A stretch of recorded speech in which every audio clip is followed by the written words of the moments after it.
मुस्तनद Islamic वज़ाइफ के लिए रूहानी टीवी मौलाना अनीस को सब्सक्राइब करें। रूहानी टीवी मौलाना अनीस। अस्सलामु अलैकुम वरहमतुल्लाहि वबरकातुहू।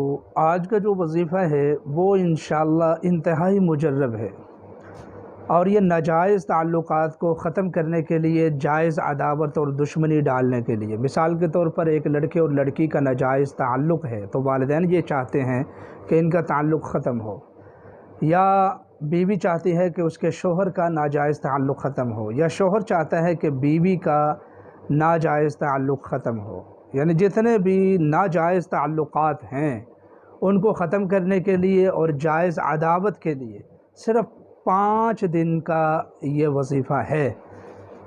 तो वजीफ़ा क्या है, इससे पहले हमारे चैनल को ज़रूर सब्सक्राइब करें और बेल आइकन वाली घंटी को भी दबा दें ताकि आने वाली जो नई वीडियोज़ हैं उनका नोटिफिकेशन बर वक्त आपको मिलता रहे।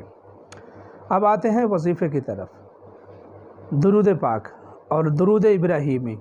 आप हैरान होंगे कि इतना आसान वजीफ़ा, लेकिन है ये 100% यकीनी, हतमी, मुजर्रब। दुरूद पाक को 100 मरतबा इशा के बाद, अव्वल आखिर 11 मरतबा दुरूद पाक और 100 मरतबा दुरूद पाक को आप पढ़ लें, दुरूद इब्राहीमी को।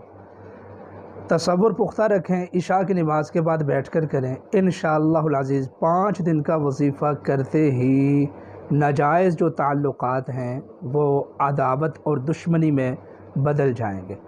ये जो नाजायज़ इश्क, मशूक़ी, मोहब्बतें करने वाले लोग हैं इनके लिए ये वजीफ़ा करना चाहिए ताकि लड़के का लड़की के दिल से, लड़की का लड़के के दिल से इंशाअल्लाहुल अज़ीज़ ख़याल तक निकल जाता है।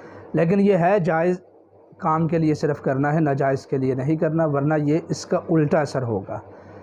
जो अहबाब वजीफ़ा करना चाहें, अमल करना चाहें, वो इजाज़त लेकर इस अमल को करें।